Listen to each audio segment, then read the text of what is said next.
तो astronaut Sunita Williams अब धरती पर वापस आ चुकी है, वो भी 9 महीने के बाद। सुनीता विलियम्स उनके साथी वापस आ चुके हैं, इसी पे बात करने वाले हैं इस वीडियो में। नमस्कार, मैं हूँ कैलाश और स्वागत करता हूँ आपका कैलाश की कक्षा में। तो देखिए सुबह से नहीं कहूँगा 2 दिन से ये सुर्खियाँ पर है, ये खबर हर न्यूज़ मीडिया हेडलाइन में ये खबर आपको देखने को मिल रही होगी, सुनीता विलियम्स रिटर्न्स की कहानी। Sunita Williams feel earth gravity for the first time in 9 months. पहली बार 9 महीने में पहली बार उन्होंने अर्थ की ग्रेविटी को फ़ील किया है। ये वो वीडियो है, आप देख सकते हैं कि किस तरीके से वो फ्लोरिडा के जो समुद्र का तट है, फ्लोरिडा का जो एक तट है, वहाँ पर ये उतरा है और वहाँ पर आप देख सकते हैं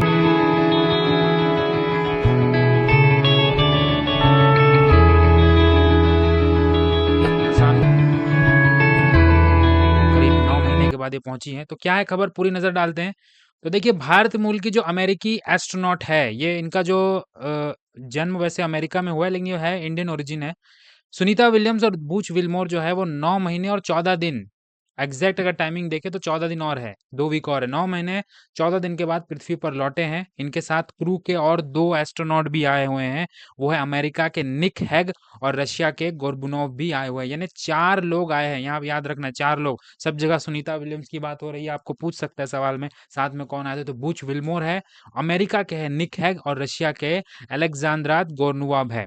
देखिए, उनका ड्रैगन स्पेसक्राफ्ट जो है, भारत के टाइमिंग के हिसाब से देखेंगे तो 19 मार्च की सुबह 3:27 पे फ्लोरिडा के तट पर ये लैंड हुआ है। फ्लोरिडा का जो तट है, वहां पर लैंड हुआ है। टाइमिंग क्या है? 3:27 और ड्रैगन स्पेसक्राफ्ट है, स्पेस एक्स का।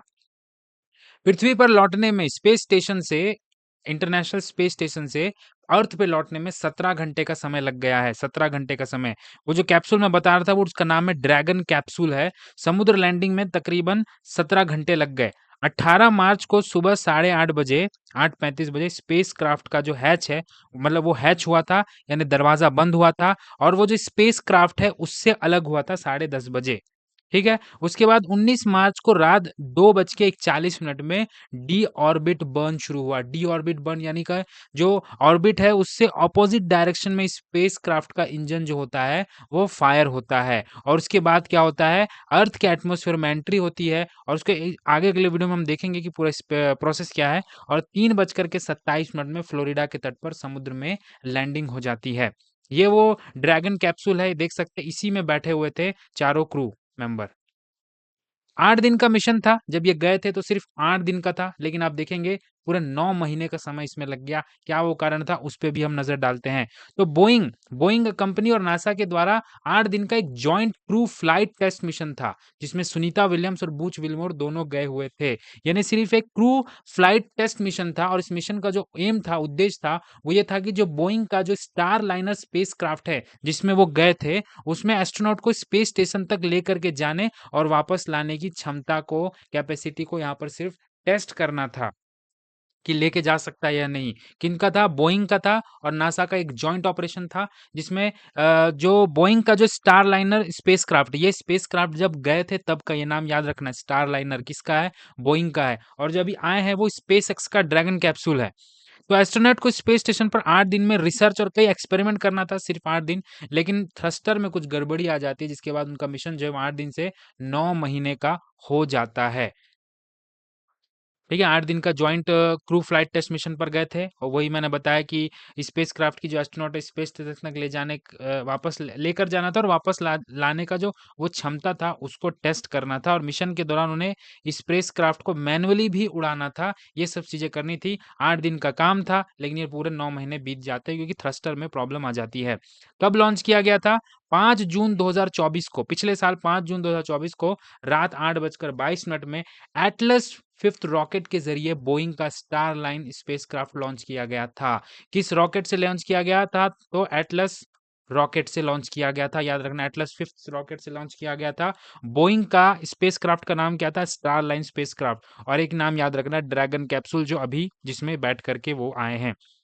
तो 6 जून को रात को 11:03 स्पेस स्टेशन ये पहुंच गए थे और इसी रात को 2:45 बजे पहुंचना था, लेकिन रिएक्शन कंट्रोल जो थ्रस्टर है उसमें परेशानी आ गई थी, जिसकी वजह से सारी दिक्कतें हुई।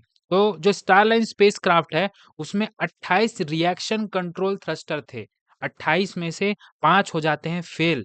साथ ही 25 दिनों में 5 हीलियम भी लीक हो जाता है। हीलियम जो होता है वो प्रोपेलेंट को थ्रस्टर तक पहुंचाने के लिए एक इम्पोर्टेंट चीज होता है। ऐसे में स्पेसक्राफ्ट के सेफ वापस आने पे एक क्वेश्चन मार्क लगा हुआ था कि थ्रस्टर भी फेल हो चुका है, हीलियम भी लीक हो गया है, तो ये वापस आने में दिक्कत ना हो जाए। जब सारे डेटा का एनालिसिस किया जाता है तो नासा ये डिसाइड करता है कि जो स्टारलाइन स्पेसक्राफ्ट जो गया था सुनीता और बुच विल्मर को लेकर के, वो वापस लाने के लिए यहाँ पर सुरक्षित नहीं है। इसीलिए वो अंतरिक्ष यात्रियों को बिना लिए ही क्या करता है, वापस धरती पर आ जाता है स्पेसक्राफ्ट स्टारलाइनर 6 सितंबर 2024 को। अब स्पेसक्राफ्ट को उसके बाद क्या करते हैं, स्पेस एक्स जो प्राइवेट कंपनी एलन मस्क की कंपनी है, उसको एस्ट्रोनॉट को वापस लाने की ज़िम्मेदारी दी जाती है। सोच के देखिए, नासा यहाँ पर फेल हो गया, वापस लाने के लिए यहाँ पर मौका दिया गया। स्पेस एक्स को, जो कि एलन मस्क की एक प्राइवेट कंपनी है, वो लेकर के आ रही है। स्पेस एक्स का ड्रैगन जो स्पेसक्राफ्ट है, हर कुछ महीने में 4 एस्ट्रोनॉट को स्पेस स्टेशन लेकर जाता है और वो मौजूद जो पिछले क्रू स्पेस स्टेशन में जो पहले से लोग रहते हैं, उनको लेकर के आने का ये काम करता है और इस बार भी वही हुआ, वो लेकर के आ गया है। जो प्रोसेस होता हुआ है वापस लाने का, उसको देखें तो देखो, सबसे पहले वापसी अब लाना है तो क्या हुआ, सबसे पहला हुआ वापसी की तैयारी हुई। कैसे हुई? एस्ट्रोनॉट ने प्रेशर शूट पहना, हैच बंद हुआ और उसके बाद रिसाव की जांच की गई, कहीं न कहीं कहीं कोई लीकेज तो नहीं है, पहला स्टेप था। उसके बाद क्या होता है, आईएसएस से अलग होता है, यानी इंटरनेशनल स्पेस स्टेशन से क्या होता है, अलग होता है। स्पेसक्राफ्ट जो ड्रैगन कैप्सूल जो स्पेसक्राफ्ट गया, वो आईएसएस के पोर्ट से अलग होता है। छोटे डेको थ्रस्टर यान को स्टेशन से दूर धकेलने का काम करता है और उसके बाद क्या होता है, वो अलग हो जाता है। तीसरा प्रोसेस में क्या होता है, डी ऑर्बिट बर्न शुरू होता है, यानी जो थ्रस्टर है अपनी कक्षा की, अपने ऑर्बिट की ऑपोजिट डायरेक्शन में क्या होता है, फायर होता है। उससे क्या होता है कि जो उसकी स्पीड है वो कम हो जाती है और पृथ्वी के और करीब ये वो जो यान है वो पहुँच जाता है। उसके बाद चौथे स्टेप में एटमॉस्फेयर में एंटर करता है, जहाँ पर उसकी जो स्पीड है वो स्पेसक्राफ्ट की 27,000 किलोमीटर है। कहीं-कहीं पे 27, कहीं पे 28,000 किलोमीटर के यानी 27-28 किलोमीटर प्रति घंटे की रफ्तार से ये वायुमंडल में एंटर करता है और उस वक़्त जो टेम्परेचर है, आप देखिए 1650 डिग्री टेम्परेचर, कितना ज़्यादा टेम्परेचर होता है और उस बीच कम्युनिकेशन भी क्या होता है, बंद रहता है। उसके बाद पैराशूट खुलता है, 18,000 फीट पे क्या होता है, ऊँचाई पर 2 ड्रोग पैराशूट खुलते हैं। फिर जब 6000 फीट की ऊँचाई पर 4 मेन पैराशूट खुलते हैं और इस वक़्त जो गति है वो 24 किलोमीटर पर आवर की रह जाती है। लास्ट स्टेप होता है जिसे कहते हैं स्प्लैश डाउन या रिकवरी कहते हैं। यानी जब समुद्र में जब वो स्पेसक्राफ्ट उतरता है तो उसे कहते हैं स्प्लैश डाउन कहते हैं। यानी आपके सामने क्वेश्चन पूछ दे स्प्लैश डाउन किसे कहते हैं, तो समुद्र में यान के उतरने को स्प्लैश डाउन कहा जाता है। ये टर्म्स आपको याद रखना होगा। उसके अलावा रिकवरी जहाज तैयार रहता है, टीमें यान तक पहुँचती है, जहाज पर उठाते हैं और ये जो वीडियो में हमने स्टार्टिंग में देखा, ये वही सारा प्रोसेस हो रहा है। ये पूरा प्रोसेस के ज़रिए किया जाता है। अब बात सवाल ये है कि सुनीता विलियम्स ने 9 महीने तक स्पेस स्टेशन में क्या किया होगा, उस पे एक नज़र डाल देते हैं। तो कई तरह के साइंटिफिक टेस्ट वहाँ पर उन्होंने किए हैं। स्पेस स्टेशन का मेंटेनेंस का काम भी स सुनीता विलियम्स ने किया था। तो सुनीता विलियम्स अब तक 62 आवर्स और 6 मिनट तक स्पेस वॉक कर चुकी है और यह किसी भी महिला अंतरिक्ष यात्री द्वारा सबसे अधिक स्पेस वॉक का रिकॉर्ड है। यहाँ पे एक इम्पोर्टेंट सवाल यही बन गया कि सबसे ज़्यादा कौन-सी महिला अंतरिक्ष यात्री सबसे अधिक स्पेस वॉक का रिकॉर्ड बनाई है, तो सुनीता विलियम कितना 62 आवर्स 6 मिनट का रिकॉर्ड उन्होंने बनाया। जनवरी 2025 में उन्होंने 2 बड़े स्पेस वॉक की थी, एक 5 घंटे 26 मिनट का और दूसरे 6 घंटे का। उसके बाद कुछ साइंटिफिक टेस्ट किए गए हैं, तो सुनीता विलियम और उसके जो साथी थे बुच विल्मोर ने स्पेस स्टेशन में 150 से अधिक जो वैज्ञानिक प्रयोग किए गए हैं, जिनमें बायोमेडिकल रिसर्च किया गया, जो एनवायरमेंटल का स्टडी किया गया, नए-नए जो टेक्निक है उसको भी टेस्ट किया गया और 900 से अधिक घंटे का समय इसमें बिताया है उन्होंने। स्पेस स्टेशन जो है उसका मेंटेनेंस भी उन्होंने किया है, उसकी सफाई की है, पुराने उपकरणों को बदलने का काम किया है, जो हार्डवेयर उसका इंस्पेक्शन का काम किया है, रेगुलर मेंटेनेंस का काम किया है। देखिए एक आईएसएस जो है ना, एक फुटबॉल के मैदान का आकार होगा जितना बड़ा होता है। वहाँ पर ये इसलिए बनाया इसलिए गया है कि वहाँ पर जाएँ और स्पेस में क्या चीज़ें हो रही हैं, जो अलग-अलग तरह की फिनोमेना हो रहे हैं, उसकी एक्टिविटी को ध्यान देखें कि क्या होता है, उस चीज़ के लिए ये बनाया गया। स्पेस की स्टडी करने के लिए बनाया गया ताकि ह्यूमन वहाँ जाएँ, वहाँ पर कुछ समय बिताएँ और फिर देखें कि वहाँ पे लाइफ कैसा है, प्लांट को कैसे हम उगा सकते हैं, नहीं ह्यूमन बॉडी पे क्या इफ़ेक्ट पड़ता है, वो सारी चीज़ों का स्टडी किया जाता है और भी अंतरिक्ष में जो फिनोमेना होते हैं, उसको एक्टिविटी को देखने के लिए भी वो आईएसएस का बनाया गया है। इसमें आपको पता होगा 5 एजेंसी काम करती है। एक तो नासा है अमेरिका की, यूएसए की नासा हो गई, रोसकॉस्मोस जो कि रशिया का है, जापान का जेक्सा भी यहाँ पर शामिल है, कनाडा का स्पेस एजेंसी है और यूरोपियन स्पेस एजेंसी, ये पाँचों मिल करके 1998 से ये स्टार्ट किए थे इसको बनाना।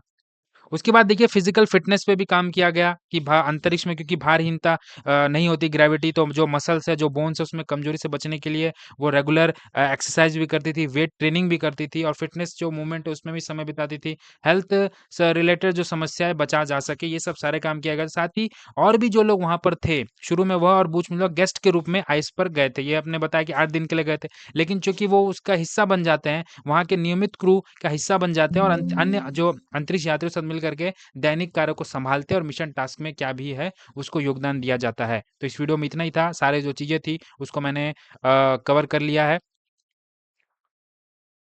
वीडियो अच्छा लगा हो तो लाइक कर दो, अपने दोस्तों तक शेयर कर दो और सब्सक्राइब करना ना भूलें। धन्यवाद।